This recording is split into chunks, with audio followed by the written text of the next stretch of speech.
আসসালামু আলাইকুম ওয়া রাহমাতুল্লাহ। আসসালামু আলাইকুম ওয়া রাহমাতুল্লাহ।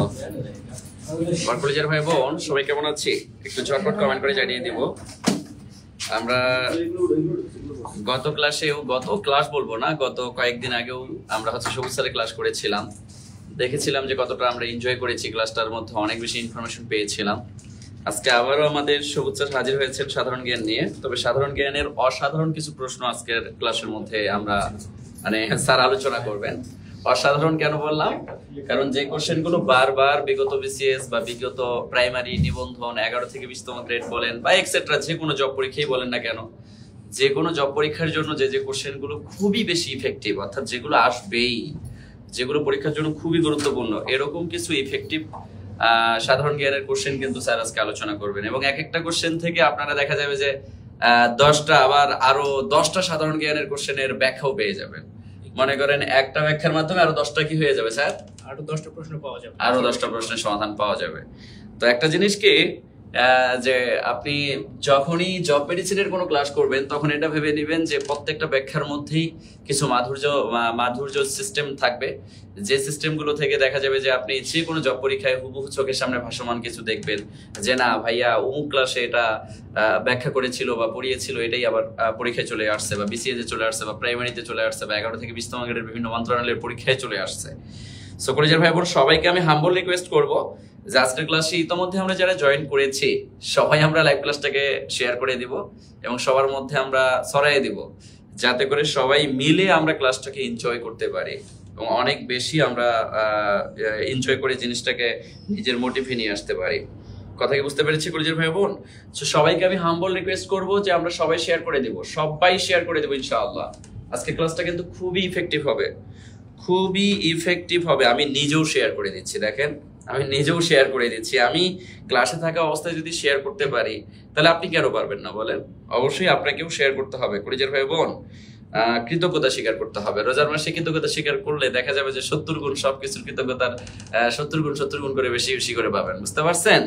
সো অবশ্যই কি করতে হবে? কৃতজ্ঞতা স্বীকারের জন্য হইলেও আপনাকে কি করতে হবে? শেয়ার করতে হবে। স্যার আপনি গণিত দ্রুত করান কেন? হ্যাঁ, দ্রুত করাইতে হবে, আস্তে করাইতে হবে, এটা সিচুয়েশন বুঝে করাইতে হবে। আচ্ছা, যাই হোক, এবার আমরা যারা যারা শেয়ার করেছি, শেয়ার করার পর আমরা কমেন্টে ডান লিখবো। কমেন্টে ডান লিখলে আমরা সেই কমেন্টগুলো পড়িয়ে দিব। আর আজকের ক্লাসে যারা সর্বোচ্চ শেয়ার করবেন তাদেরকে কিন্তু আমরা একটা বই গিফট করব। সে বইটা নাসির স্যারের ক্যারিয়ার প্লাস বই, ঠিক আছে? এই একটু হিসাব নিকাশ করো, যারা আমাদের সর্বোচ্চ শেয়ারকারীর মধ্যে থাকবে তাদেরকে মার্ক করো। যারা সর্বোচ্চ শেয়ার করবে তাদেরকে কিন্তু আমরা ক্যারিয়ার প্লাস বইটা দিয়ে দিব ইনশাআল্লাহ, ঠিক আছে? গিফট হিসেবে দিয়ে দিব। অর্থাৎ সর্বোচ্চ শেয়ারকারী কিন্তু ক্যারিয়ার প্লাস বইটা পেয়ে যাবেন। কলেজের ভাই বোন, সর্বোচ্চ শেয়ারকারী কিন্তু কি পেয়ে যাবেন বলেন? সর্বোচ্চ শেয়ারকারী কিন্তু এই বইটা গিফট হিসেবে পেয়ে যাবেন।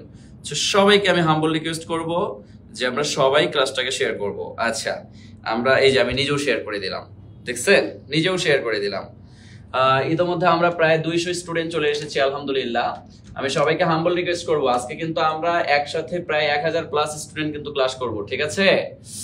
আচ্ছা, 7000 মোমানো, দেখছেন? আপনার ডায়ালগ মনে রাখছে সবাই, 7000 মোমানো, তারিখটাও মনে আছে। হ্যাঁ, তারিখটাও মনে আছে যে 7000 মোমানো। এরকম আজকেও কিন্তু এরকম ইফেক্টিভ কিছু জিনিস ইনশাআল্লাহ স্টুডেন্টরা পাবে, তাই না স্যার? অবশ্যই, হ্যাঁ অবশ্যই অবশ্যই অবশ্যই। ফিরে আসুন, দেখছেন? আপনার সব ডায়ালগ স্টুডেন্টদের মুখস্থ। চিন্তা করেন, এই যে স্যারের ডায়ালগ গুলো আপনারা মুখস্থ করে রেখেছেন, আর এটার মাধ্যমে এই যে জিকে কে আপনারা এই যে নিপা এমবিবিএস, মাশাআল্লাহ, চিন্তা করা যায়। এরা তো দেখি তুঘর লেভেলের কি বলবো অ্যালার্ট স্টুডেন্ট, যে আপনি যা পড়াইছেন তা ওরা মাথার মধ্যে সুন্দর করে গেঁথে রাখছে যে কোনটা কি। হ্যাঁ, আজকে অসাধারণ কিছু হবে, থেকে অসাধারণ কিছু হবে ইনশাআল্লাহ। আগের ক্লাসের থেকে অসাধারণ কিছু পাবেন ইনশাআল্লাহ। শুনেন, যত ক্লাস করবেন তত সাধারণের থেকে অসাধারণ বেশি পাবেন। কেন? কারণ যত দিন যাবে তত অসাধারণ কিছু আপনি পেয়ে যাবেন। এই যে আমাদের গুলুগুলু স্যার চলে এসেছে, আমি জানি তো গুলুগুলু স্যার আপনি না বলা পর্যন্ত কেউ শেয়ার করতেছেন, আমি বইটা পর্যন্ত দিয়ে দেব সবাইকে। যেটা করতে হবে, সোহাগ ভাই অবশ্যই আপনি ইয়ে করে রাখেন কে সর্বোচ্চ পরিমাণ শেয়ার করছে, এটা লিস্ট করে রাখেন, এবং সর্বোচ্চ শেয়ারকারীকে অবশ্যই ক্যারিয়ার প্লাস বই যেন দিয়ে দেওয়া হয়। তো যাই হোক, এই বইটি কিন্তু খুবই আকর্ষণীয় একটি বই, আলহামদুলিল্লাহ। স্যারের সারা জীবনের সাধনার ফল, এবং ফলাফল রূপে যেটা হয়েছে যে বেশিরভাগ পরীক্ষায় বাংলায় 20টার মধ্যে এটাতে 20টাই কমন থাকে, 25টার মধ্যে 25টাই কমন থাকে। এই জন্য প্রিয় ভাই বোন আমার, এই বইটা থাকা মানে বাংলা নিয়ে কোনো চিন্তা নাই ইনশাআল্লাহ। আর মজার ব্যাপার হচ্ছে স্যার কিন্তু এই বইটা থেকে ধরে ধরে আপনাদেরকে ফ্রি ক্লাসে সব পড়িয়ে দেন। তাহলে নাসির স্যার প্লাস বই আর কি লাগে বলেন। তো যাই হোক, সবাই শেয়ার করে দেই, সর্বোচ্চ শেয়ারকারী কিন্তু পুরস্কৃত হয়ে যাবেন ইনশাআল্লাহ। দ্রুত সবাই শেয়ার ডান লিখে দেই। Good good, share done. এই তো মাশাআল্লাহ, শেয়ার ডান। শেয়ার করে ডান লিখি, share done, share done, share done. আমরা সবাই মিলেমিশে যখন শেয়ার করবো তখন যেটা হবে যে অল্প সময়ের মধ্যে আল্লাহ চাইতে ইনশাআল্লাহ অনেক পরিমাণে শেয়ার হয়ে যাবে। এতে করে আমাদের অনেক ভাই বোনদের কাছে ক্লাসটা পৌঁছে যাবে এবং সবাই ক্লাসটা দেখে কিন্তু উপকৃত হইতে পারবে ইনশাআল্লাহ। এই জন্য সবাই শেয়ার করে ডান লিখে দেই। গুড। এই যে দেখছেন মাশাআল্লাহ, আপনাদেরকে মানে এজন্যই ভালো লাগে যে কথা বললে কথা শুনেন। এই যে শেয়ার করতে বলছি সবাই দোয়া, share done, share done, share done. মাশাআল্লাহ, অনেক ধন্যবাদ প্রিয় ভাই বোন আমার। আচ্ছা, সবাই আমরা একটু শেয়ার করে দেব কলেজের ভাই বোন। হ্যাঁ হ্যাঁ, সবাই শেয়ার করে। সবাই সবাই শুনেন, রোজার মাসে তো অ্যাটলিস্ট কৃতজ্ঞতা স্বীকার করতে হয়। এক্স্যাক্টলি। আমরা এত কষ্ট করে দিন নাই রাত নাই এত কষ্ট করে, এই যে স্যার আজকে সারাদিন 3টা ক্লাস অলরেডি নিচ্ছে, এখন আবার ক্লাসে আসছে কেন? আপনাদেরকে ভালোবাসে। এক্স্যাক্টলি। জব মেডিসিনের প্রত্যেকটা টিচার যে পরিমাণ পরিশ্রমী এটা আপনারা ফিল করতে পারবেন না। সারাদিন মনে করেন কুত্তা ঘাটুনি খাইটাও আপনাদেরকে বলি না, আমরা ভাবি যে না আমাদের 7টা হোক 10টা হোক যে কোনো একটা টাইমে হোক আপনাদের জন্য অবশ্যই আমরা বরাদ্দ রাখি, যে কোনো না কোনো ভাবে আপনাদেরকে আমরা একটা ফ্রি সার্ভিস দিব, ভালো একটা ক্লাস গিফট করব, যে ক্লাসের মাধ্যমেও দেখা যাবে যে আপনি কোনো না কোনো জব পরীক্ষায় 1টা মার্ক 2টা মার্ক 3টা মার্ক বা 5টা মার্ক বা 10টা মার্ক বা 20টা মার্ক কমন পাবেন, বা যতটুকু মার্ক পাইলে আপনি পাস করা দরকার সেটাও একটা সময় পেয়ে যাবেন ইনশাআল্লাহ। কারণ যত শিখবেন তত পরীক্ষায় ভালো পারবেন, এটাই সিস্টেম, এটাই নিয়ম। তো সাইদুল স্যার সবাই ডান লিখি, দ্রুত দ্রুত সবাই শেয়ার করেন। আর সর্বোচ্চ শেয়ারকারী আমি আবারও বলতেছি বইটা পেয়ে যাবেন, সো এটা নিয়ে কোনো সন্দেহ নাই, বইটা পেয়ে যাবেন। আজকে স্টুডেন্টের অ্যাটেন্ডেন্স আমি খুবই কম দেখতেছি, মোটামুটি প্রায় 400-র মতো স্টুডেন্ট চলে এসেছেন আলহামদুলিল্লাহ। তবে আমি প্রত্যাশা করেছিলাম যে আজকের ক্লাসটা অনেক ইফেক্টিভ হবে, সো সবাই মিলে আমরা ক্লাসটাকে এনজয় করব, প্রায় 1000 স্টুডেন্ট মিলে আমরা এনজয় করব ইনশাআল্লাহ। তো আস্তে আস্তে সবাই চলে আসবে ইনশাআল্লাহ। সবাই সবার বন্ধু বান্ধব শুভাকাঙ্ক্ষী যারা আছে তাদেরকে একটু মেনশন করি কলেজের ভাই বোন। এবং আজকে কিন্তু আমরা এই ক্লাসটার পরে, এই ক্লাসটা যখন শেষ হয়ে যাবে, এই ক্লাসটা শেষ হওয়ার পরে কিন্তু আমি আজকে আরো কিছু ইফেক্টিভ জিনিস রেখেছি যেটা নিয়ে আমি আলোচনা করব ক্লাসের শেষে ইনশাআল্লাহ। কথা বুঝতে পেরেছেন? সেটা একটু চমক হিসাবে থাক, সেটা আমি না দিলাম, এখন আমি দিলাম না কেন, কারণ ওটা চমক। স্যারের ক্লাসের পরে কিন্তু আরেকটা চমক আছে, মানে খুবই দুর্দান্ত লেভেলের একটা চমক আছে। এই চমকের জন্য অপেক্ষা করেন স্যার। স্যার আপনি শুরু করে দেন। কারণ স্যার আমাদের ভাই বোনদের একটা ভালো লাগার দিক হচ্ছে, দেখেন আমরা যখন মানে ওনাদের ক্লাস নিতে এই জন্যই ভালো লাগে যে যখনই শেয়ার করতে বলে সবাই শেয়ার করে, সবাই শেয়ার করছে, মাশাআল্লাহ এটা খুবই ভালো মাশাআল্লাহ। আমরা শেয়ার করতে বলে শেয়ার করেন, মেনশন করতে বলে মেনশন করেন, এই জিনিসগুলো আসলে ভালো লাগে এবং এজন্যই আসলে আমরা সকাল বিকাল দিন দুপুর রাত সবসময় চেষ্টা করি আপনাদেরকে ভালোবাসা দেওয়ার জন্য, এবং জব মেডিসিন সবসময় ভালোবাসা দিয়ে যাবে ইনশাআল্লাহ। তো এখনো যারা শেয়ার করি নাই সবাই শেয়ার করে ডান লিখতে থাকি, আর আমাদের স্যার ক্লাস শুরু করে দিবেন। আজকে কিন্তু গুরুত্বপূর্ণ সাধারণ জ্ঞানের প্রশ্ন আলোচনা করা হবে ইনশাআল্লাহ। 8টায় অনেক নামাজ পড়তে যাব আমরা তাইলে আমরা পরের কোশ্চেনে চলে যাব। আচ্ছা, নোটটা অন করা হয় নাই ওস্তাদ? কোনো সমস্যা নাই ইনশাআল্লাহ। না নোটটা অন করে রাখলে করতে পারবেন। স্লাইড নাকি? আচ্ছা এই যে এখান থেকে করতে পারবেন। না এই যে বিষয়টা তো স্লাইডে অবস্থা আর নোটে স্লাইড না নোটের কলমটা নিয়ে আসি। না পাওয়ার পয়েন্টের কলম দিয়ে স্যার এই যে কলমটা আসছে না, পাওয়ার পয়েন্টের কলম দিয়ে করতে পারে। এই যে হয়ে গেছে ভাই, মানে স্যার পাওয়ার পয়েন্টের কলম দিয়ে করতে অবস্থা এই যে করেন না এটা দিয়ে করে ঠিক আছে, করেন যেটা দিয়ে ভালো লাগে করেন ইনশাআল্লাহ। এটাও যদি এখানে দিলে চলে আসবে, আপনি যেমন ভালো লাগে করেন, যেটা কমফোর্টেবল মনে হয়। ঠিক আছে, এই যে মাউসে ক্লিক করলে পরে করতে ঠিক আছে, করেন ইনশাআল্লাহ। ওকে, তো আমরা শুরু করছি আমাদের সাধারণ জ্ঞানের অসাধারণ একটি ক্লাস। আমরা জাস্ট 20টা কোশ্চেন সলভ করব, যেটা থেকে আমরা অনেকগুলো ইনফরমেশন পাবো, এবং এই 20টা কোশ্চেন হতে পারে যে আপনার জীবনে অনেক গুরুত্বপূর্ণ অনেকগুলো টপিক শেখা। অর্থাৎ 20টা কোশ্চেনের মাধ্যমে আমরা অনেকগুলো কোশ্চেন পাবো আরো। তো আমরা কথা বাড়াবো না, এখানে মমিনুল স্যার সাইদুল স্যার কথা বলছে অলরেডি, তো আমরা কথা বাড়াতে চাই না। দেখেন এই যে কোশ্চেনগুলো এখানে আছে, তো সেটা হচ্ছে যে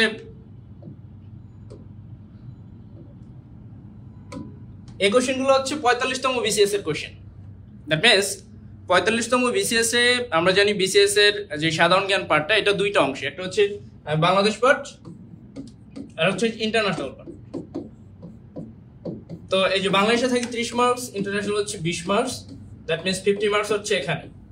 তো এই যে 30 মার্কস আন্তর্জাতিক হচ্ছে 20 মার্চ, সেই আন্তর্জাতিক 20 মার্চ অর্থাৎ 45তম বিসিএস এর যেই আন্তর্জাতিক অংশের 20 মার্ক আছে সেই 20 মার্ক নিয়ে আলোচনা করব এবং এটার মাধ্যমে আমরা আরো অনেকগুলো ইনফরমেশন পাবো।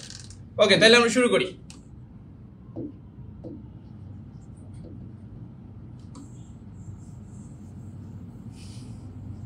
আচ্ছা, প্রথম যে কোশ্চেনটা দেখা যাচ্ছে, বাংলাদেশের সদস্য নয়, সরি এখানে বাংলাদেশ সদস্য নয়, বাংলাদেশ সদস্য নয়, ঠিক আছে, বাংলাদেশ সদস্য নয়, বাংলাদেশ সদস্য নয়। নিচের কোন সংস্থা, এই যে এখানে 4টা সংস্থা আছে, এখানে কোন সংস্থাটা বাংলাদেশ সদস্য নয়? ILO, SAARC, NATO, BIMSTEC. ILO হচ্ছে ইন্টারন্যাশনাল লেবার অর্গানাইজেশন, সার্ক হচ্ছে South Asian Association for Regional Cooperation, NATO হচ্ছে নর্থ আটলান্টিক ট্রিটি অর্গানাইজেশন, আর বিমস্টেক হচ্ছে Bay of Bengal Initiative for Multisectoral Technical and Economic Cooperation. এই যে 4টা সংস্থা আছে, 45তম বিসিএস এর কোশ্চেন, নিচের কোনটি সদস্য বাংলাদেশ নয়? বাংলাদেশ কোনটি সদস্য নয় বলেন, কমেন্ট করেন। ন্যাটো। তাহলে বাংলাদেশ কোনটি সদস্য নয়? ন্যাটো। আমরা জানি ন্যাটো হচ্ছে একটা সামরিক জোট, ন্যাটোর ফুল মিনিং হচ্ছে নর্থ আটলান্টিক ট্রিটি অর্গানাইজেশন।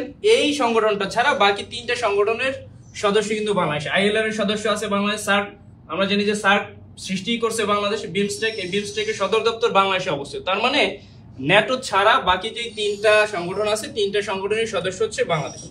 ওকে, আমরা নেক্সট কোশ্চেন দেখি। ফিফা বিশ্বকাপ ফুটবল কখন প্রথম অনুষ্ঠিত হয়? প্রথম বিশ্বকাপ ফুটবল অনুষ্ঠিত হয় কত সালে? 1929 সাল, 1930 সাল, 1931, 1932। দেখি কারা পারেন। ফিফা ফুটবল বিশ্বকাপ, প্রথম ফুটবল বিশ্বকাপ অনুষ্ঠিত হয় কখন এবং বলেন কোথায় অনুষ্ঠিত হয়? কখন এবং কোথায়? এখানে লেখা আছে কখন, আমি আরো একটা কোশ্চেন অ্যাড করে দিলাম, কোথায়? প্রথম ফিফা ফুটবল বিশ্বকাপ, প্রথম ফুটবল বিশ্বকাপ কোথায় এবং কখন অনুষ্ঠিত হয়? অপশন আছে 1929, 30, 31, 32। তো প্রথম ফুটবল বিশ্বকাপ অনুষ্ঠিত হয় 1930 সালে। এবং আরো আপনার জানার জন্য বলছি, এই 1930 সালে যে প্রথম বিশ্বকাপ অনুষ্ঠিত হয় এটা হয় উরুগুয়েতে। কোথায় অনুষ্ঠিত হয়? উরুগুয়েতে। চ্যাম্পিয়ন হয় উরুগুয়ে এবং রানার্স আপ হয় আর্জেন্টিনা। তাহলে প্রথম বিশ্বকাপ ফুটবল অনুষ্ঠিত 1930 সালে। ওকে, নেক্সট কোশ্চেন আমরা দেখি। কোথায় ঐতিহাসিক ট্রয় নগরী অবস্থিত? ট্রয় নগরী, ঐতিহাসিক ট্রয় নগরী কোথায় অবস্থিত? দেখি কে পারেন। ইতালি, গ্রিস, তুরস্ক, ফ্রান্স। প্রথম কোথায় ঐতিহাসিক ট্রয় নগরী অবস্থিত? ট্রয় নগরী খুব আলোচিত একটা নগরী, ট্রয় নগরী খুবই আলোচিত একটা নগরী। এটা যুদ্ধ বিধ্বস্তের একটা প্রমাণ। এই যে নগরীটা, ট্রয় নগরীটা যুদ্ধ বিধ্বস্তের একটা প্রমাণ। বলেন কোথায় অবস্থিত এটা? 45তম বিসিএস এর কোশ্চেন, ট্রয় নগরী কোথায় অবস্থিত? তুরস্কে। ওকে, নেক্সট কোশ্চেন আমরা দেখি। ক্ষুদ্রতম মহাদেশ, খেয়াল করেন এখানে অনেক সময় আমরা বলি যে পৃথিবীর সবচেয়ে ছোট যে মহাদেশ সেটা হচ্ছে ওশেনিয়া। পৃথিবীর সবচেয়ে ছোট মহাদেশ হচ্ছে ওশেনিয়া। তো এখানে তো ওশেনিয়া নাই, তাহলে বলেন এটার মধ্যে সবচেয়ে ছোট মহাদেশ কোনটা? পৃথিবীর সবচেয়ে ছোট মহাদেশ কি হবে বলেন? পৃথিবীর সবচেয়ে ছোট মহাদেশ হচ্ছে ওশেনিয়া। যেহেতু ওশেনিয়া নাই, আমরা ছোটবেলা থেকে পড়ছি অস্ট্রেলিয়া। দ্যাট মিন্স পৃথিবীর সবচেয়ে ছোট মহাদেশ কোনটা? যদি অপশন ওশেনিয়া থাকে অবশ্যই ওশেনিয়া, নয়তো এখানে যেহেতু ওশেনিয়া অপশন নাই, অস্ট্রেলিয়া। তো দেখেন এখান থেকে আমরা আরো কয়েকটা ইনফরমেশন পড়ি। দেখেন পৃথিবীর সবচেয়ে বড় মহাদেশ কোনটা? সবচেয়ে বড় কোনটা বলেন? পৃথিবীর সবচেয়ে বড় মহাদেশ হচ্ছে এশিয়া। সবচেয়ে ছোট এই যে ওশেনিয়া, এটাকে আমরা আবার অস্ট্রেলিয়াও বলি। তো পৃথিবীর সবচেয়ে বড় মহাদেশ হচ্ছে এশিয়া, সবচেয়ে ছোট মহাদেশ হচ্ছে ওশেনিয়া। ওকে, নেক্সট কোশ্চেন দেখি। কোথায় আন্তর্জাতিক ধান গবেষণা ইনস্টিটিউট অবস্থিত? খেয়াল করেন, আন্তর্জাতিক ধান গবেষণা ইনস্টিটিউট, অনেকবার কোশ্চেন আসছে এটা। আন্তর্জাতিক ধান গবেষণা ইনস্টিটিউট কোথায় অবস্থিত? এর সাথে আরো একটা কোশ্চেন জুড়ে দিচ্ছি আমি, সেটা হচ্ছে বাংলাদেশের ধান গবেষণা ইনস্টিটিউট কোথায় অবস্থিত?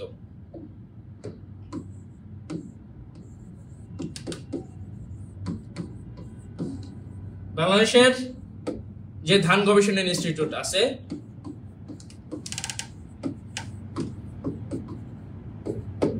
কোথায় অবস্থিত? বলেন, দুইটার উত্তরই বলেন। একটা হচ্ছে আন্তর্জাতিক ধান গবেষণা ইনস্টিটিউট, আর হচ্ছে বাংলাদেশের যে ধান গবেষণা ইনস্টিটিউট আছে অর্থাৎ ব্রি, বাংলাদেশ রাইস রিসার্চ ইনস্টিটিউট, ব্রি। এই যে আমরা প্রায় দেখি ব্রি 105 যে ধান, এটা হচ্ছে ডায়াবেটিক্স এর জন্য উপকারী, অর্থাৎ ডায়াবেটিক্স এর যে ব্যাপারটা আছে, ডায়াবেটিক্স এর জন্য উপকারী, এটা ডায়াবেটিস যাতে না হয় সেজন্য উপকারী। তো দেখেন বাংলাদেশের ধান গবেষণা ইনস্টিটিউট কোথায় অবস্থিত আর আন্তর্জাতিক ধান গবেষণা ইনস্টিটিউট কোথায় অবস্থিত?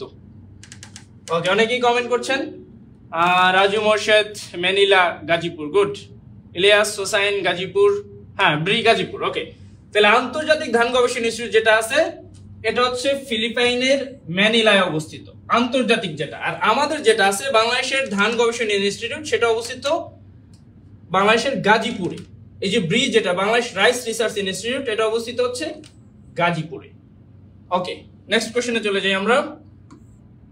দেখেন যুক্তরাষ্ট্রের 45তম প্রেসিডেন্ট, অনেকে কোশ্চেনটা বইতে হাসতে পারেন যে এই কোশ্চেনও আসে, যুক্তরাষ্ট্রের 45তম প্রেসিডেন্ট কে? এই কোশ্চেনটাও আসছে, 45তম বিসিএস এই কোশ্চেন আসছে, 45তম প্রেসিডেন্ট, যুক্তরাষ্ট্রের 45তম প্রেসিডেন্ট। তো এইটা যদি আপনি বুঝেন যুক্তরাষ্ট্রের 45তম প্রেসিডেন্ট, এর আগে বলেন এখন যে প্রেসিডেন্ট আছে যুক্তরাষ্ট্রের বর্তমান প্রেসিডেন্টের নাম কি এবং এই প্রেসিডেন্ট কততম? বর্তমান প্রেসিডেন্টের নাম কি?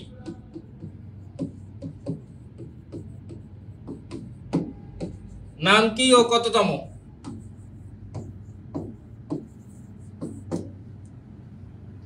যুক্তরাষ্ট্রের বর্তমান প্রেসিডেন্ট নাম কি এবং সে কততম? একদম সহজ ক্যালকুলেশন হিসাব করেন। এখন যদি যুক্তরাষ্ট্রের প্রেসিডেন্ট হয় জো বাইডেন, সে যদি হয় 46তম, তার মানে তার আগের ইমিডিয়েট যে প্রেসিডেন্ট ছিল সে ছিল ডোনাল্ড ট্রাম্প, তার মানে সে ছিল 45তম। ওকে, তাহলে বলেন 44তম প্রেসিডেন্ট কে ছিল? যুক্তরাষ্ট্রের 44তম প্রেসিডেন্ট কে? 44তম প্রেসিডেন্ট কে ছিলেন?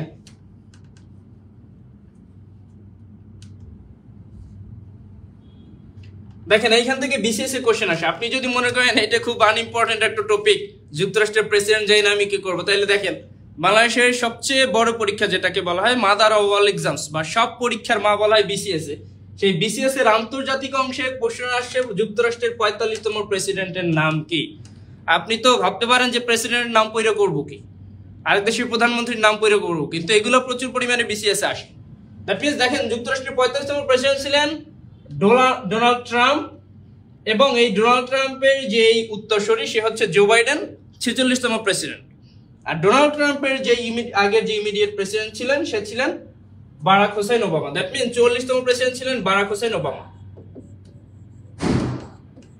ক্লিয়ার? তাহলে আমরা যদি সিকোয়েন্সটা এভাবে হিসাব করি, 44তম প্রেসিডেন্ট বারাক ওবামা, 45তম হচ্ছে ডোনাল্ড ট্রাম্প এবং 46তম প্রেসিডেন্ট হচ্ছে জো বাইডেন। ওকে, টিফা খুব গুরুত্বপূর্ণ একটা কোশ্চেন এবং আলোচিত, এখান থেকে প্রশ্ন আসতে পারে। দেখেন টিফার ফুল মিনিংটা কি? টিফা ফুল মিনিংটা হচ্ছে যা, দেখেন ফুল মিনিংটা কি আর বলেন কার কার মধ্যে এটা স্বাক্ষরিত হয়। এটা যে পারবেন আমি মনে করবো সে আসলেই অনেক বেশি জ্ঞান রাখেন। বলেন কার কার মধ্যে টিফা স্বাক্ষরিত হয়?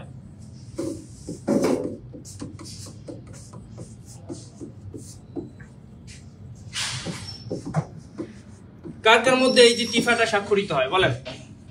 এটা যে পারবেন আমি মনে করবো আসলেই সে অনেক ভালো জ্ঞান রাখে আন্তর্জাতিক সম্পর্কে, এবং এটা আমাদের বলে রাখে একটা ক্লু দেয় আমাদের দেশের সাথেও জড়িত। তার মানে বলতে হবে বাংলাদেশ ছাড়া আর কোন দেশের মধ্যে এটা স্বাক্ষরিত হয়।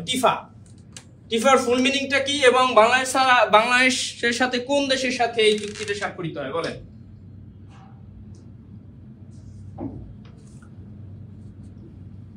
আচ্ছা, ফুল মিনিংটা হচ্ছে trade and investment framework agreement. অনেকেই কমেন্ট করছেন।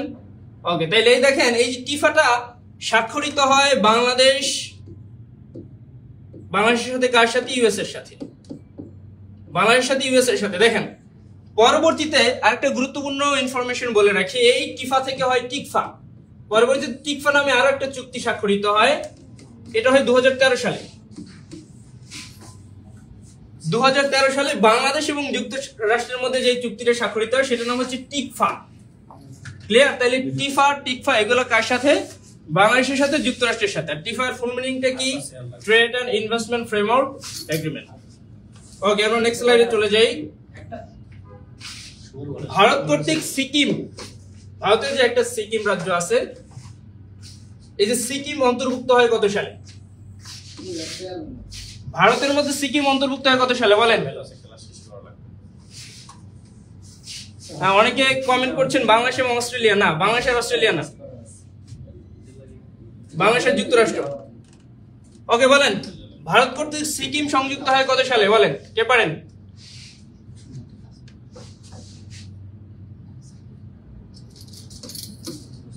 তবে 1975 সালে ভারত কর্তৃক সিকিম সংযুক্ত হয় 1975 সালে। এই যে সিকিমটা, এটা ভারতের 22তম রাজ্য হিসেবে অন্তর্ভুক্ত হয়। 22তম রাজ্য,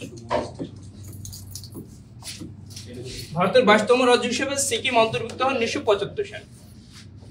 ওকে, খুব গুরুত্বপূর্ণ একটা কোশ্চেন, যদিও এটা হয়ে গেছে, এটা আর আসবে না, বাট এই রিলেটেড এই সংগঠনেরই যেই শীর্ষ বৈঠকটা আছে, এটা খুবই গুরুত্বপূর্ণ, সব সময়ের জন্য গুরুত্বপূর্ণ। দেখেন, G20 শীর্ষ বৈঠক হয় কত সালে? 2022 সালে, আর এখন চলে 2024।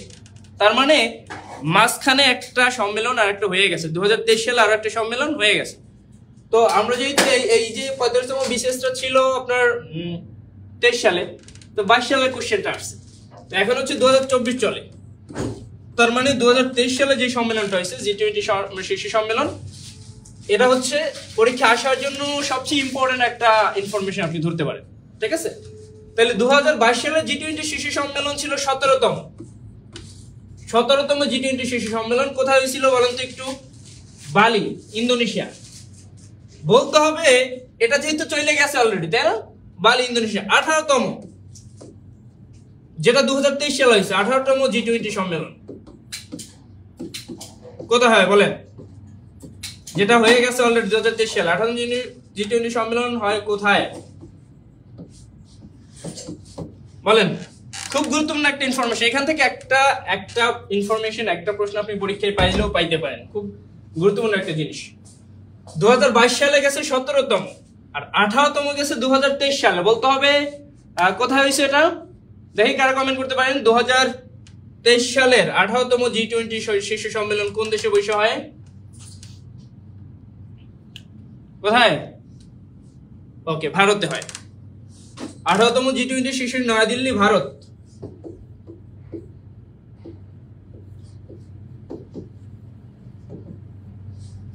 ঠিক আছে, নয়াদিল্লি, ভারত। তাহলে 18তম শীর্ষ সম্মেলন। ওকে, পরের কোশ্চেন আমরা যাই। চীন ভারত যুদ্ধ হয় কত সালে?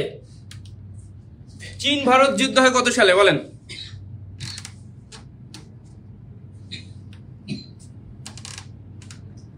চীন ভারত, এখানে যেটা কনফিউশনে পড়বেন সেটা হচ্ছে ভারত পাকিস্তান।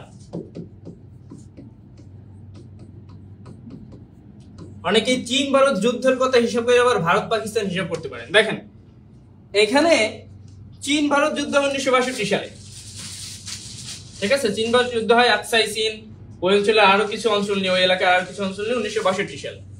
ভারত পাকিস্তান যুদ্ধ কয়েকটা হয়েছে, এর মধ্যে একটা হয়েছে 1947 সালে। এরপর আমরা দেখি আমাদের বাংলাদেশ স্বাধীন হওয়ার আগেও একটা, অর্থাৎ 5-6 বছর আগে একটা যুদ্ধ, সেটা হচ্ছে 1965 সালে, ঠিক আছে? এটা প্রথম যুদ্ধ ছিল, এটা দ্বিতীয় যুদ্ধ। তো চীন ভারত যুদ্ধ হয় 1962 সালে, চীন পাকিস্তান যুদ্ধ হয় 1947 সালে প্রথমবার, 1965 সালে দ্বিতীয়বার। ক্লিয়ার? ওকে, নেক্সট স্লাইড আমরা চলে যাই। পৃথিবীর গভীরতম স্থান,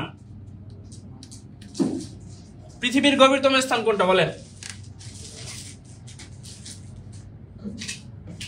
আর এর সাথে আরেকটা কোশ্চেন বলি, গঙ্গা খাত কি? গঙ্গা খাত কি?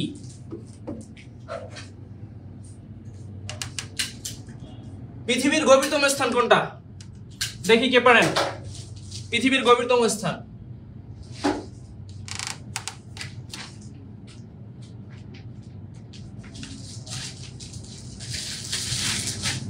পৃথিবীর গভীরতম স্থান কোনটা? Mariana trench. বলতে হবে এই যে মারিয়ানা ট্রেঞ্চ, এটা কোন মহাসাগরে? আর একটা প্রশ্ন কিন্তু এখানে রেডি করা আছে, এটাও বলবেন। এই যে মারিয়ানা ট্রেঞ্চ এটা কোন মহাসাগরে অবস্থিত বলেন? কোন মহাসাগরে মারিয়ানা ট্রেঞ্চ? দুইটার ধারাবাহিকভাবে দুইটার উত্তর বলেন। পৃথিবীর গভীরতম জায়গা আমরা দেখলাম মারিয়ানা ট্রেঞ্চ। এই মারিয়ানা ট্রেঞ্চ বলতে হবে কোন মহাসাগরে অবস্থিত, এবং গঙ্গা খাতটা কি? দুইটা প্রশ্নের আনসার কে পারবেন একসাথে দেন। কোন মহাসাগরে মারিয়ানা ট্রেঞ্চ অবস্থিত এবং গঙ্গা খাতটা কি?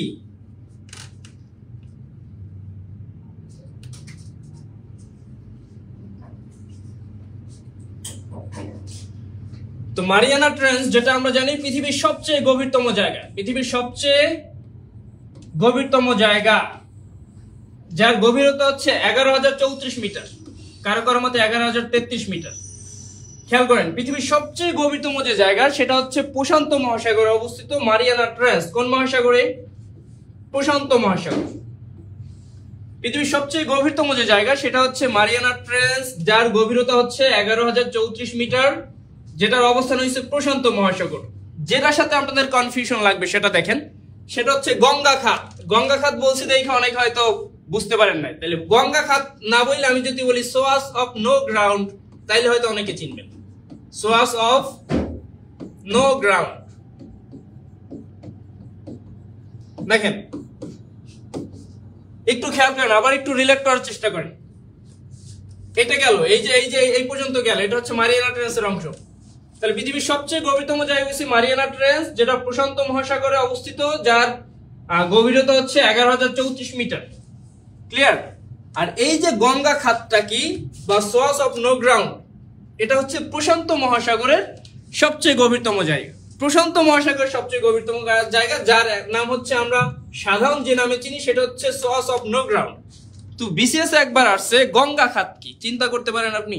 আমরা সবাই যে নামে জানি সেই নামটা হচ্ছে কি সোয়াস অফ নো গ্রাউন্ড, অর্থাৎ কোনো মাটি নাই, কোনো মানে ওইখানে যারা গেছে, যারা জেলেরা যারা যখন এটা নিয়ে রিসার্চ করছে দেখে ওইখানে কোনো মাটি পায় না, এই জন্য জেলেরা মূলত ওইখানকার স্থানীয় লোকজন এটা নাম দিচ্ছে যে এটার কোনো মাটি নাই। ইংলিশ করলে এটা হয় সোয়াস অফ নো গ্রাউন্ড।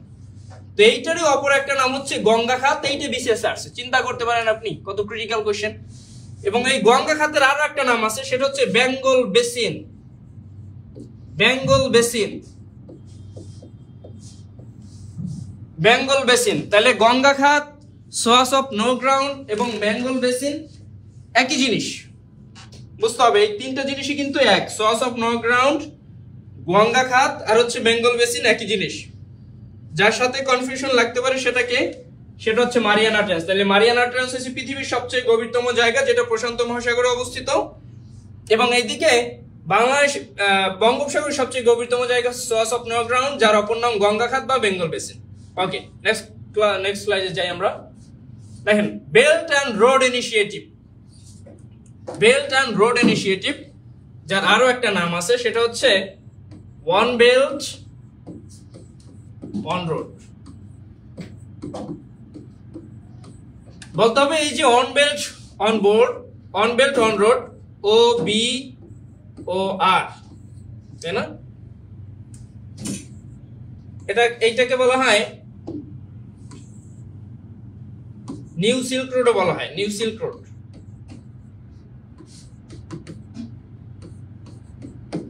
বলতে হবে এটা কার্যক্রম কত সালে শুরু হয়? On belt on road. দেখেন এই যে প্রথমে চীন এটার নাম দিছিল অন বেল্ট অন রোড, তো এইটার মধ্যে এমন একটা ভাব চইলা আসে, মনে হয় যেন চীন একা সব দখল করে নিতেছে। এই জন্য কিছু দেশ, এটা বিশেষ করে ভারত আপত্তি জানায় যে অন বেল্ট অন রোড যদি হয় এটা চীনের আগ্রাসী একটা মনোভাব, এই নাম হইবে না, এই নাম মানি না। পরবর্তী দিকে হইলে এটার নাম হইলো বেল্ট অ্যান্ড রোড ইনিশিয়েটিভ। ঠিক আছে, তাহলে বলতে হবে এটা কত সালে হয়? 2013 সালে এটা কার্যক্রম শুরু হয়। ঠিক আছে, চীনের এমন একটা প্রজেক্ট যেটা বলা হয় এ যাবৎকালের মধ্যে বিশ্বের সবচেয়ে বড় মেগা প্রজেক্ট, বিশ্বের সবচেয়ে বড় যে প্ল্যান সেটা হচ্ছে এটা। ওকে, এরপর আমরা যদি নেক্সট কোশ্চেন দেখি, বান্দা আচে। বান্দা আচে কোথায় অবস্থিত বলেন? Indonesia, Thailand, Philippines, Cambodia. Banda Aceh, বান্দা আচে কোথায় অবস্থিত? 13 নম্বর কোশ্চেন কে পারেন? বান্দা আচে। এর সাথে বলতে হবে সুমাত্রা, জাভা, বর্নিও। এইগুলো কোথায় অবস্থিত বলেন? এই বান্দা আছে যেখানে অবস্থিত, এই সুমাত্রা, জাভা, বর্নিও এগুলো একই জায়গায়। দ্যাট মিন্স ইন্দোনেশিয়ার দ্বীপ। বান্দা আছে ইন্দোনেশিয়ার একটা দ্বীপ, সুমাত্রা, জাভা, বর্নিও এগুলো হচ্ছে সব ইন্দোনেশিয়ার কয়েকটা বিখ্যাত দ্বীপ। এবং চিন্তা করেন যে ইন্দোনেশিয়ার রাজধানী হচ্ছে নুসান্তারা। অনেকে এটা নিয়ে কনফিউশনে থাকেন। দেখেন, ইন্দোনেশিয়ার যে রাজধানীটা 2 বছর আগে হয়েছে নুসান্তারা। এর আগে ইন্দোনেশিয়ার রাজধানী ছিল জাকার্তা। বর্তমানে ইন্দোনেশিয়ার রাজধানীর নাম কি? নুসান্তারা। এই নুসান্তারা কোন দ্বীপে অবস্থিত? এইটাও বিসিএস আসছে। দেখেন, এটা হচ্ছে বর্নিও দ্বীপে অবস্থিত। ইন্দোনেশিয়ার রাজধানী নুসান্তারা কোন দ্বীপে অবস্থিত? বর্নিও দ্বীপে অবস্থিত। বান্দা আছে দ্বীপটি কোন দেশের? ইন্দোনেশিয়ার। এবং আরো একটা অবাক করার তথ্য আপনাকে দেই, এই যে ইন্দোনেশিয়ার সাথে আপনার ঝামেলা যেটা লাগবে আমি বইলা দেই। ইন্দোনেশিয়ার সাথে ঝামেলা লাগবে গ্রিনল্যান্ড নিয়ে। দেখেন, পৃথিবীর সবচেয়ে বড় দ্বীপ গ্রিনল্যান্ড। পৃথিবীর সবচেয়ে বড় দ্বীপ হচ্ছে গ্রিনল্যান্ড, আর পৃথিবীর সবচেয়ে বড় দ্বীপ বেষ্টিত রাষ্ট্র হচ্ছে ইন্দোনেশিয়া। ঠিক আছে? এবং এই যে ইন্দোনেশিয়া কিন্তু জনসংখ্যায় পৃথিবীর বৃহত্তম মুসলিম দেশ। ক্লিয়ার? তাহলে আমরা ইন্দোনেশিয়া সম্পর্কে অনেকগুলো ইনফরমেশন জানলাম। বান্দা আছে, এটা হচ্ছে ইন্দোনেশিয়ার একটা দ্বীপ। ইন্দোনেশিয়ার আরো কয়টা দ্বীপ আছে? Sumatra, Java, Borneo. এর মধ্যে এই যে বর্নিও দ্বীপে অবস্থিত ইন্দোনেশিয়ার রাজধানীর নাম হচ্ছে নুসান্তারা। কোন দ্বীপে অবস্থিত? বর্নিও দ্বীপে। ওকে, নেক্সট স্লাইড আমরা যাই। ফেসবুকের সদর দপ্তর খুব ক্রিটিক্যাল একটা মানে খুব সহজ, বাট এইটা নিয়ে আমরা খুব ঝামেলায় পড়ি। ফেসবুকের সদর দপ্তর, চিন্তা করেন সারা জীবন ফেসবুক চালাইতে চালাইতে, সেই 2008-9 সাল থেকে ফেসবুক চালাইতে চালাইতে যদি আমরা ফেসবুকের সদর দপ্তর না জানি, এটা আমাদের জন্য লজ্জাজনক না? তো দেখেন, সবাই অবাক করে দিয়ে এই যে ফেসবুকের সদর দপ্তর, এটা 45তম বিসিএস এ আন্তর্জাতিক অংশে আসছে। চিন্তা করতে পারেন আপনি? তাহলে বিসিএস এই যে ফেসবুকের সদর দপ্তর কোথায় বলেন তো একটু? সবাই তো ফেসবুক ইউজ করে, একটু বলেন ফেসবুকের সদর দপ্তর কোথায়? যদি না জানেন তাহলে আপনার ফেসবুক চালানোর কোনো অধিকার নাই আজ থেকে। ফেসবুকের সদর দপ্তর অনেকেই কমেন্ট করতেছেন, বলেন ফেসবুকের সদর দপ্তর কোথায়? ফেসবুকের সদর দপ্তর যদি না জানায়, না হয় এর থেকে আমার মনে হয় না লজ্জাজনক কিছু থাকা উচিত। ওকে, তাহলে ফেসবুকের সদর দপ্তরে অনেকেই কমেন্ট করছেন। ফেসবুকের সদর দপ্তর কোথায়? ক্যালিফোর্নিয়ায়। অবাক করা তথ্য শুনেন, এই যে ফেসবুক বলেন, একটু খেয়াল করে শুনেন তাইলে আর ভুলবেন না। ফেসবুক, ইউটিউব, গুগল, লিঙ্কডইন, এই যা আছে মোটামুটি এই রিলেটেড যা আছে সবগুলা মোটামুটি সবার সদর দপ্তর হচ্ছে California.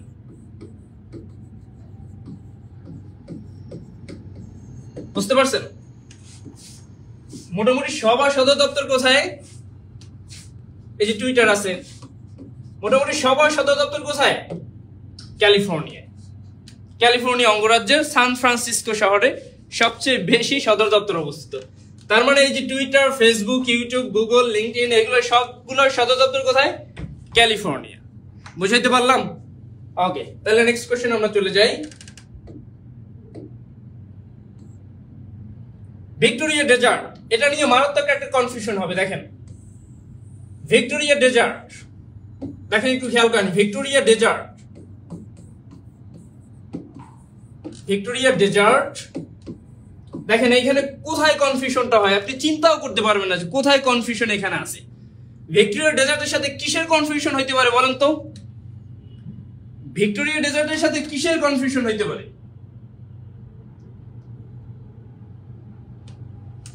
Victoria desert versus Victoria waterfall. খেয়াল করেন, ভিক্টোরিয়া জলপ্রপাত। তো এই যে ভিক্টোরিয়া দেখেই ভিক্টোরিয়া জলপ্রপাতের সাথে আমরা পরিচিত, কিন্তু ভিক্টোরিয়া নামে যে একটা ডেজার্ট বা মরুভূমি আছে এটার সাথে আমরা অনেকেই পরিচিত না। তো দেখেন, মনে হয় যেন খুব সিম্পল একটা কোশ্চেন। এবং এমনও হয়েছে ভিক্টোরিয়া ডেজার্ট যেটার সাথে আমরা মোটামুটি পরিচিত ছিলাম বা অনেকেই পরিচিত আছি, ভিক্টোরিয়ার জলপ্রপাত দেখেই আমরা আফ্রিকায় মাইরে দিছি। কোথায় মাইরে দিছি? আফ্রিকায়, যেটা আফ্রিকার একটা জলপ্রপাত। কিন্তু আপনি চিন্তাও করতে পারবেন না, অনেকে হয়তো চিন্তাও করতে পারেন না তখন, যে এই ভিক্টোরিয়া ডেজার্ট বা ভিক্টোরিয়া মরুভূমি নামে একটা মরুভূমি আছে কোথায়? অস্ট্রেলিয়ায়। বুঝতে পারলাম? তাহলে ভিক্টোরিয়া জলপ্রপাত এটা হচ্ছে পশ্চিম আফ্রিকা, এটাই ঠিক আছে। ভিক্টোরিয়া জলপ্রপাত হচ্ছে পশ্চিম আফ্রিকা, এই যে আফ্রিকার জিম্বাবুয়ে, তারপর হচ্ছে পার্শ্ববর্তী আরো কয়েকটা রাষ্ট্রে এই ভিক্টোরিয়া জলপ্রপাত বা ভিক্টোরিয়া ওয়াটারফল, জলপ্রপাত ইংলিশ হচ্ছে ওয়াটারফলস। আর এইদিকে আপনার ভিক্টোরিয়া ডেজার্ট যেটা মরুভূমি সেটা হচ্ছে অস্ট্রেলিয়া অবস্থিত, রানী ভিক্টোরিয়ার নাম। ওকে, তাহলে আশা করি এই কনফিউশনটা আর হবে না। কোনটি প্রাচীন সভ্যতা? অনেকেই জানি হয়তো। কোনটি প্রাচীন সভ্যতা বলেন? 16 নম্বর কোশ্চেন কে পারেন দেখি? 16 নম্বর কোশ্চেন, প্রাচীন সভ্যতা, বিশ্বের সবচেয়ে প্রাচীন সভ্যতা কোনটা?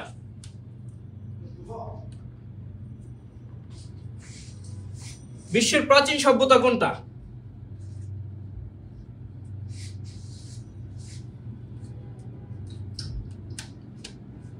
ওকে, তাহলে প্রাচীন সভ্যতা হচ্ছে মেসোপটেমিয়া, তাই না? এটা। এবার আমরা জানি গ্রিস একটা বিখ্যাত সভ্যতা, এবং এই গ্রিসের বিখ্যাত কয়েকজন ব্যক্তি আছে যেটাকে আমরা এভাবে মনে রাখতাম, এসপাদিয়া। খেয়াল করেন, পৃথিবীর প্রাচীন সভ্যতা হচ্ছে মেসোপটেমিয়া সভ্যতা। গ্রিসের যে গ্রিক সভ্যতা ছিল, এখানে কয়েকজন ব্যক্তি আছে যেটার সিকোয়েন্সটা অনেকবার পরীক্ষা আসছে, একটু খেয়াল করেন। এই যে এসপাদিয়া আমরা মনে রাখি, সক্রেটিস প্রথমে এসে কি? সক্রেটিস, পরের পিতে হচ্ছে প্লেটো, পরের এতে হচ্ছে অ্যারিস্টটল, আর এই যে আছে এতে হচ্ছে আলেকজান্ডার। দেখেন, যেহেতু আমরা সভ্যতা পড়াইতেছি, একটু গ্রিক সভ্যতা দেখেন। এই গ্রিক সভ্যতার 4 জন বিখ্যাত ব্যক্তিত্ব, তাই না? বিখ্যাত ব্যক্তিত্ব হচ্ছে, এসে হচ্ছে সক্রেটিস, পিতে হচ্ছে প্লেটো, এতে হচ্ছে অ্যারিস্টটল, পরের এতে হচ্ছে আলেকজান্ডার। দ্যাট মিন্স অনেকবার কোশ্চেন আসছে, আপনি চিন্তাও করতে পারবেন না। দেখেন, সক্রেটিসের ছাত্র হচ্ছে প্লেটো, এই যে এসপা যেটা, এসে হচ্ছে সক্রেটিস, সক্রেটিসের ছাত্র হচ্ছে প্লেটো, প্লেটোর ছাত্র কে? অ্যারিস্টটল, অ্যারিস্টটলের ছাত্র কে? আলেকজান্ডার। তাহলে আলেকজান্ডারের গুরু কে? অ্যারিস্টটল, অ্যারিস্টটলের গুরু কে? প্লেটো, প্লেটোর গুরু কে? সক্রেটিস। এভাবে দিয়ে খুব ভালো করে মনে রাখেন এসপা, এটা কিন্তু অনেকবার পরীক্ষা আসছে, ঠিক আছে? ওকে, তিব্বত একটি কি? খুব কঠিন একটা কোশ্চেন ছিল, এটা হয়তো অনেকেই ভাবতেই পারেনি এটা এই কোশ্চেনটা আসছে। তিব্বত একটি কি? উপত্যকা, উপদ্বীপ, দ্বীপ, মরুভূমি? বলেন, তিব্বত একটি কি? তিব্বত আমরা জানি, তিব্বত একটি কি? এটা তিব্বত, এটা কি? উপত্যকা, উপদ্বীপ, দ্বীপ, মরুভূমি? বলেন।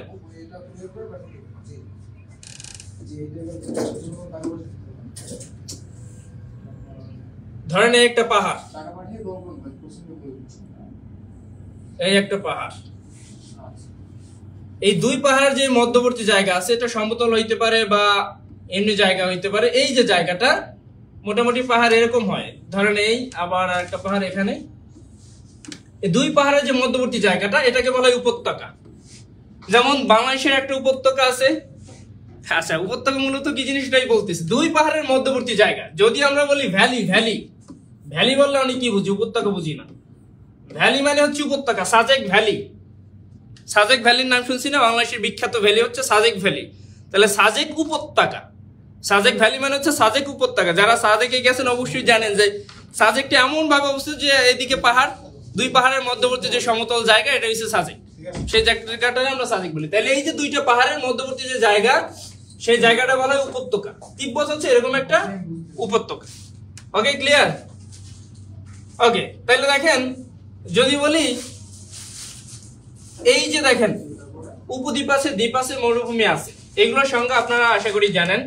দ্বীপ, উপদ্বীপ কি, উপত্যকা কি বললাম। তো এরপর যেই কোশ্চেনটা আমাদের আছে, দেখেন এলিফ্যান্ট পাস। এলিফ্যান্ট পাস কোথায় অবস্থিত? এলিফ্যান্ট পাস বলতে হবে, এলিফ্যান্ট পাস আনকমন একটা কোশ্চেন, অনেকেই হয়তো জানি না। এলিফ্যান্ট পাস কোথায় অবস্থিত বলেন?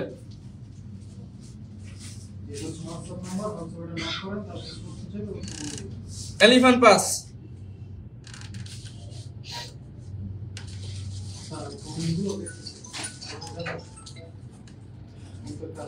এলিফ্যান্ট পাস কোথায় অবস্থিত? Thailand. Shahanur Rahman, Thailand. Thailand, আসলে কি থাইল্যান্ড? এলিফ্যান্ট পাস কোথায় অবস্থিত? থাইল্যান্ড। সঠিক উত্তর কে দিতে পারেন দেখি? এলিফ্যান্ট পাস কোথায় অবস্থিত? আরেকজন দক্ষিণ আফ্রিকা। বলেন বাবা ভাই, বলেন এলিফ্যান্ট পাস কোথায়? গ গ গ। ওকে, তাহলে এলিফ্যান্ট পাস কোথায় অবস্থিত? এলিফ্যান্ট পাস অবস্থিত শ্রীলঙ্কায়। মনে রাখবেন, এলিফ্যান্ট পাস হচ্ছে শ্রীলঙ্কায় অবস্থিত। শ্রীলঙ্কায় বর্তমানে এটি একটি সামরিক ঘাঁটি, শ্রীলঙ্কার একটি সামরিক ঘাঁটি।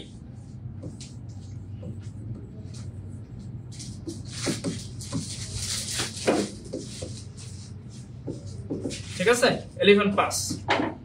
তাহলে এলিফ্যান্ট পাস কোথায় অবস্থিত? শ্রীলঙ্কায়। নেক্সট কোশ্চেনে চলে যাই আমরা।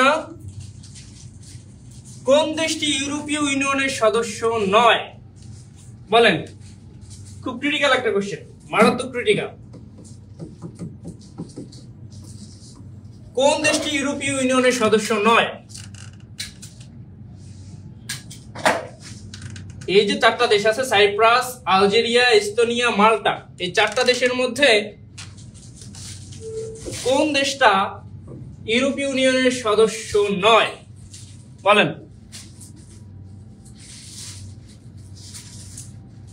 কোন দেশটি ইউরোপীয় ইউনিয়নের সদস্য নয়? কে পারেন দেখি? রোহি সালমা, আলজেরিয়া। জেরিন আক্তার, আলজেরিয়া। সালমান বাপ্পি, আসলে কি আলজেরিয়া? সাইফুল ইসলাম, করুণা, আখি আক্তার, আলজেরিয়া। অমিত শাহ, আলজেরিয়া। দেখি কারা কমেন্ট করতে পারেন, আর কারা পারেন আসলে কি আলজেরিয়া কিনা। শিওর আলজেরিয়া কি আপনারা শিওর? এই যে ইউরোপীয় ইউনিয়নের সদস্য, বলেন বর্তমানে সদস্য কয়টা?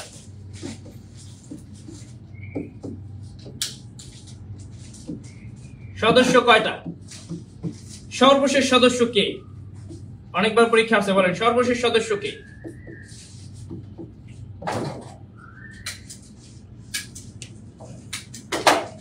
ইউরোপীয় ইউনিয়নের সদস্য নয়। তা বলতে হবে বর্তমানে ইউরোপীয় ইউনিয়নের সদস্য দেশ কয়টি এবং সর্বশেষ সদস্য কে? 27টি। হ্যাঁ, আর কে পারেন দেখি? ইউরোপীয় ইউনিয়নের সদস্য দেশ কয়টি? 27টি। সর্বশেষ সদস্য কে? এটা তো অপশন নাই, বলেন ইউরোপীয় ইউনিয়নের সর্বশেষ সদস্য কে পারেন দেখি? আপনাদের জন্য আবারও বলে রাখছি যে এখানে মমিনুল স্যার ছিল, সাইফুল স্যার ছিল, তারা অলরেডি বলে গেছে যে সর্বোচ্চ শেয়ারকারী যারা আছেন এরা কিন্তু আমাদের নাসির স্যারের, শ্রদ্ধেয় নাসির স্যারের যে বাংলা বইটা আছে এটা কিন্তু আপনারা গিফট পাবেন। তো যারা যারা শেয়ার করতেছেন কিংবা করবেন, অবশ্যই বেশি শেয়ারকারী অবশ্যই এই সুন্দর বইটা কিন্তু গিফট পেয়ে যাবেন। ওকে, তাহলে বলতে হবে যেহেতু অপশন নাই, দেখি অপশন ছাড়া, অপশন দেখলে তো অনেক কিছুই পারেন, অপশন ছাড়া বলেন। বলেন কোন দেশটি ইউরোপীয় ইউনিয়নের সর্বশেষ সদস্য? ইউরোপীয় ইউনিয়নের সর্বশেষ সদস্য কে? এটা বলতে হবে। ইউরোপীয় ইউনিয়নের সর্বশেষ সদস্য ফিনল্যান্ড। আব্দুল করিম ভাই ফিনল্যান্ড লিখছে। স্বপ্ন আক্তার ক্রোয়েশিয়া, আকাশ নায়েদ ক্রোয়েশিয়া, আলী হাসান ক্রোয়েশিয়া লিখছেন একজন। ক্রোয়েশিয়া 28তম সদস্য। হ্যাঁ, 28তম সদস্য, আবার 27তম হয়ে গেছে। ফিনল্যান্ড লিখছেন একজন। Croatia, good. তাহলে দেখেন কোন দেশটি ইউরোপীয় ইউনিয়নের সদস্য নয়? আলজেরিয়া। আলজেরিয়া আফ্রিকার একটা দেশ, এটা ইউরোপীয় ইউনিয়নের সদস্য নয়। বর্তমানে ইউরোপীয় ইউনিয়নের সদস্য হচ্ছে 27টা। সর্বশেষ কে? সর্বশেষ হচ্ছে ক্রোয়েশিয়া। তাহলে যারা যারা এগুলো বলছেন তার সঠিক উত্তর দিয়েছেন। ওকে, আমরা নেক্সট কোশ্চেনে চলে যাই। সর্বশেষ যেই কোশ্চেনটা আমাদের আছে, কোন নদীটির উৎপত্তি স্থান বাংলাদেশ? এটা বাংলাদেশের একটা কোশ্চেন হয়তো ভুলে আসছে। যাই হোক, এটার উত্তর বলেন। কোন নদীর উৎপত্তি স্থল বাংলাদেশে? বলেন, লাস্ট কোশ্চেন। কর্ণফুলী, এখানে হবে নাফ। মেঘনা হালদা বলেন বাংলাদেশের একটা কোশ্চেন, আন্তর্জাতিক হয়তো ভুলে আসছে। বলেন কোন নদীটি বাংলাদেশে অবস্থিত? বাংলাদেশের উৎপত্তি হয়েছে কোন নদীর?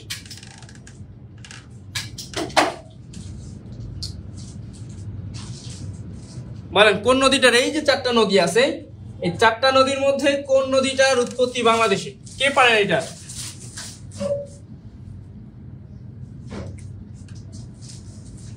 হ্যাঁ, জাহিদুল ইসলাম ঘ, আকাশ নায়েক হালদা নদী, মোহাম্মদ আল হাবিব হ্যাঁ, রবি সালমা হালদা নদী। তাহলে কোন নদীর উৎপত্তি বাংলাদেশে? এই যে হালদা নদীর উৎপত্তি বাংলাদেশ। ঠিক আছে, তো এই ছিল আমাদের মোটামুটি 45তম বিসিএস এর আন্তর্জাতিক অংশ।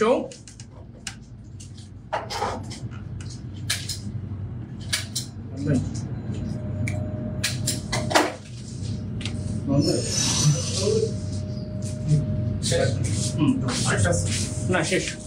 তো দেখেন এই মোটামুটি ছিল আমাদের 20টা কোশ্চেন। আমরা যেহেতু ইফতারের পর আবার হচ্ছে আমাদের তারাবির নামাজ আছে 8:45, আমরা বেশি কন্টিনিউ করব না।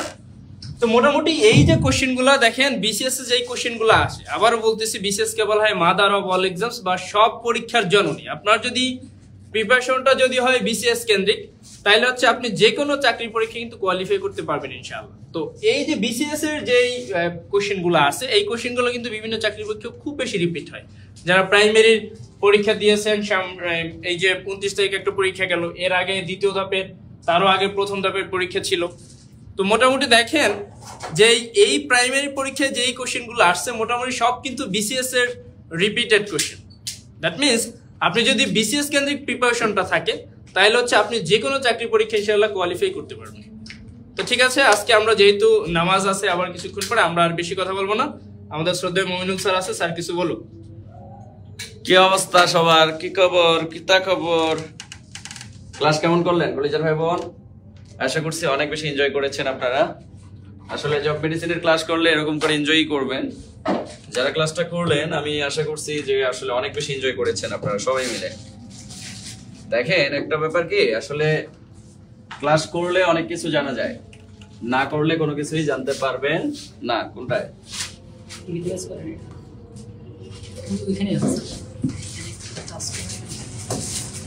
আচ্ছা, তো যাই হোক কলেজের ভাই বোন, যারা আমরা এবার বিশেষ করে ইয়াতে টিকেছি 18তম নিবন্ধন প্রিলিতে মোটামুটি আমাদের একটা ভালো মার্ক আছে, তাদের জন্য আজকে একটু হালকা আয়োজন করে রেখেছি। আর ক্লাসটা কেমন লাগছে সবাই কমেন্ট করে জানাবেন ইনশাআল্লাহ। তো দেখেন কলেজের ভাই বোন, একটু মনোযোগ দেই আমরা। তো আমি এখানে যে জিনিসটা রাখছি এটা আপনারা সবাই দেখতে পাচ্ছেন যে 18তম নিবন্ধন লিখিত প্রস্তুতি আমরা আসলে কিভাবে নিব। নেওয়ার জন্য আমরা যে শিক্ষকের জন্য পড়াশোনা করবো এই সাবজেক্টগুলো আমি এখানে সব লিখে রাখছি।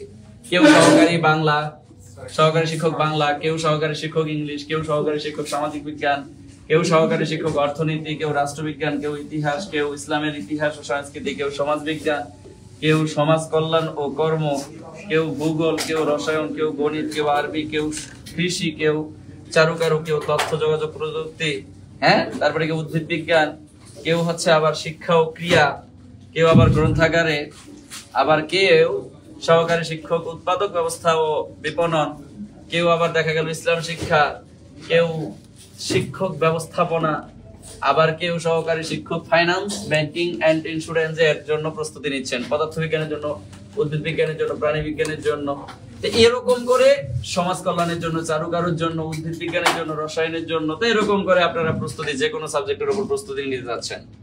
তো প্রস্তুতি নিতে গেলে জব মেডিসিন কিন্তু আপনাদের জন্য কি করছে ভাইয়া? লিখিত কোর্স রান করছে। এখন জব মেডিসিন যে লিখিত কোর্স রান করছে, এই লিখিত কোর্সে চাইলেই আপনি ভর্তি হতে পারবেন। যে কোনো সাবজেক্টের জন্য আপনি চাইলেই ভর্তি হতে পারবেন। কথা কি বুঝতে পেরেছেন কলেজের ভাই বোন? আমাদের যে লিখিত কোর্স, এই লিখিত কোর্সে কিন্তু আপনি চাইলেই কি করতে পারবেন? ভর্তি হতে পারবেন। এখন আসেন, আমি যদি লিখিত কোর্সে ভর্তি হতে চাই তাহলে আমি কিভাবে ভর্তি হব, বা ভর্তি হওয়ার পর আমি কি পাবো? দেখেন, আপনি যে কোনো একটা সাবজেক্টের উপর যখন ভর্তি হবেন, ভর্তি হওয়ার সাথে সাথে আমরা আমাদের টিচার দ্বারা যে হ্যান্ড নোট সেটা তো আপনাদেরকে প্রোভাইড করবই। এছাড়াও A to Z পুরো সিলেবাসটাকে কমপ্লিট করে দেওয়ার জন্য আমাদের যে মেন্টর, যে সাবজেক্টের যে মেন্টর, তারা হচ্ছে নিখুঁতভাবে আপনাকে একটা গাইডলাইন দিয়ে পুরো সিলেবাসটা কমপ্লিট করাই দিবেন ইনশাআল্লাহ। গণিত লিখিত ক্লাস চাই, গণিত লিখিত ক্লাস অলরেডি প্রথম গণিত লিখিত ক্লাস হয়েছিল, 2টা আমরা ফ্রি ক্লাস দিয়েছি, আর ভেতরে আমাদের 1 নাম্বার লেকচার অলরেডি হয়ে গেছে। যেমন ভেক্টর অধ্যায়টা কিন্তু গণিতের উপর অলরেডি হচ্ছে স্কুল পর্যায়ে কলেজ পর্যায়ের জন্য আমাদের শেষ হয়ে গেছে। তা এরকম যারা হচ্ছে যে সাবজেক্টের উপর লিখিত প্রস্তুতি নিতে যাচ্ছেন, লিখিত প্রস্তুতি নিতে পারবেন। লিখিত প্রস্তুতি নেওয়ার জন্য আপনারা মাত্র 1500 টাকা ইনভেস্ট করলেই কিন্তু আপনারা কি করতে পারবেন, এই লিখিত প্রস্তুতিটা নিতে পারবেন। মাত্র 1500 টাকা, এই 1500 টাকা দিয়েই আপনি কি করতে পারবেন ভাইয়া, এই লিখিত প্রস্তুতি নিতে পারবেন।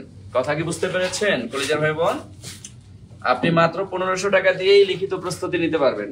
তো প্রস্তুতি নেওয়ার জন্য আমি নাম্বারগুলো দিয়ে দিচ্ছি, 01939399646964623 এটা একটা নাম্বার, অথবা 017672657 এটা আরেকটা নাম্বার। তাহলে এই যে 2টা নাম্বার দেখতেছেন, এই 2টা নাম্বারে আপনারা কি করতে পারেন, যোগাযোগ করতে পারবেন। অ্যাকাউন্টিংটা কবে হবে? অ্যাকাউন্টিংটা হয়তো কালকে হবে, তাই না? অ্যাকাউন্টিং কই গেল? আচ্ছা, অ্যাকাউন্টিংটা এমন হতে পারে যে আগামী কালকে আমাদের অ্যাকাউন্টিংটা হতে পারে। আমরা আজকে রুটিন দিয়ে দিব। আমাদের প্রতিনিয়ত এখন আমাদের প্রাইভেট গ্রুপে অ্যারাউন্ড 4টা করে ব্যাচের ক্লাস হচ্ছে। 4টা, কোনোদিন 4টা ব্যাচের, কোনোদিন 5টা ব্যাচের ক্লাস হচ্ছে। যেমন আজকেও লিখিত আমাদের প্রায় 5টা ব্যাচের ক্লাস হয়েছে। আগামী কালকেও আমাদের কি হবে, এরকম 5টা ব্যাচের ক্লাস হবে। আজকে আমরা রুটিন প্রোভাইড করতেছি। কথা বুঝতে পেরেছেন?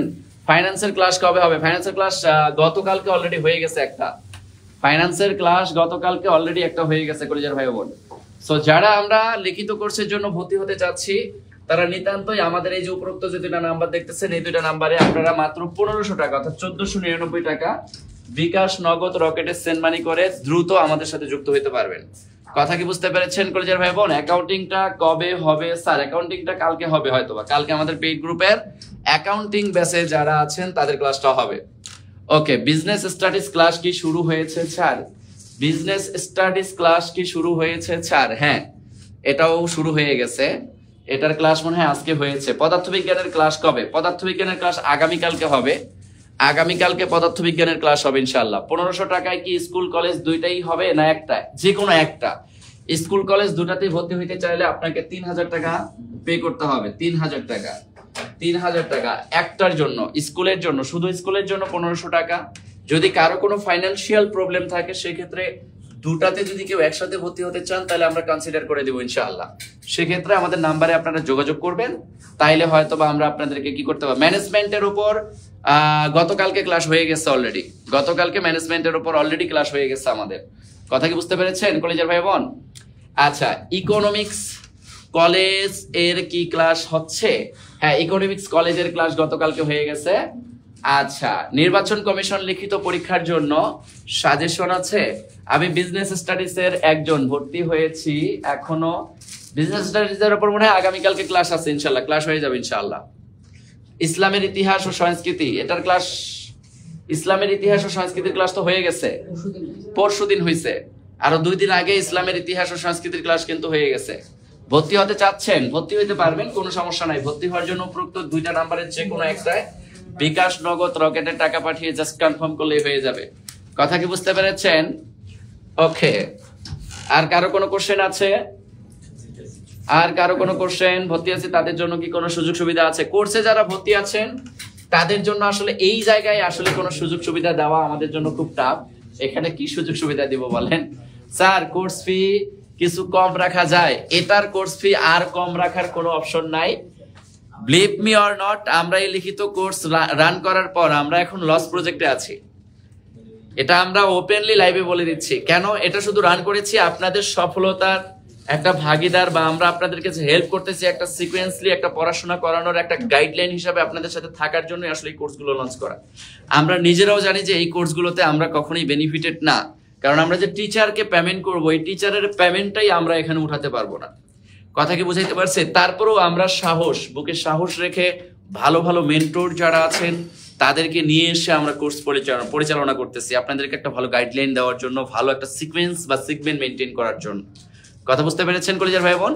এখানে আসলে 1500 টাকার নিচে দিলে দেখা যাবে যে আমাদের পকেট থেকে প্রায় 50% টাকা অতিরিক্ত দিয়ে তারপরে টিচারদেরকে পেমেন্ট করে আমাদেরকে কি করতে হবে ভাইয়া? কোর্স পরিচালনা করতে হবে। কথা কি বুঝতে পেরেছেন? এই হচ্ছে ব্যাপার। স্যার খাদ্য অধিদপ্তরের পরীক্ষা সম্পর্কে বলেন। এটা মূলত 11 থেকে 20তম গ্রেডের জন্য, এটার সম্পর্কে আমরা রাত 10টায় আলোচনা করবো আমি আর নাসির স্যার। সো টেনশন নাই। এখন আমি শুধুমাত্র লিখিত নিয়ে কথা বললাম। সো লিখিততে দেখেন এই যে সাবজেক্টগুলো দেখতেছেন এগুলোর উপর আপনারা লিখিত পরীক্ষা ন্যাচারালি দিয়ে থাকেন। সো হর হামেশা এগুলোর উপরই আপনাদের লিখিত পরীক্ষা হয়ে থাকে। সো মাত্র কোর্স ফি 1500 টাকা অর্থাৎ 1499 টাকা। 1499 টাকা আপনারা যারা ভর্তি হতে চাচ্ছেন তারা উপরোক্ত এই দুইটা নাম্বারে বিকাশ, নগদ, রকেটে টাকা পাঠিয়ে জাস্ট কনফার্ম করলেই হয়ে যাবে। আরবি প্রভাষক মাদ্রাসা এর ক্লাস, হ্যাঁ এটার ক্লাস অলরেডি হয়ে গেছে। একটা না, আমার মনে হয় দুইটা হয়ে গেছে, একটা না দুইটা হয়ে গেছে ক্লাস। সো আপনারা চাইলে এখন ভর্তি হয়ে যে ক্লাসগুলো হয়ে গেছে এই ক্লাসগুলো আমাদের আজীবন রেকর্ড থাকে। সো আপনি চাইলেই কি করতে পারবেন? আমাদের কোর্সগুলো এনরোল করতে পারবেন, কোনো সমস্যা নেই। শারীরিক শিক্ষার ক্লাস আগামীকালকে আছে। আগামীকালকে শারীরিক শিক্ষা স্বাস্থ্যের উপর ক্লাস হবে। আগামীকালকে শারীরিক শিক্ষা স্বাস্থ্যের উপর ক্লাস হবে। কথা বুঝতে পারছেন? আর কারো কোনো কোশ্চেন? আর কারো কোনো কোশ্চেন আছে কলেজের ভাই বোন? আশা করছি আর কারো কোনো কোশ্চেন নাই।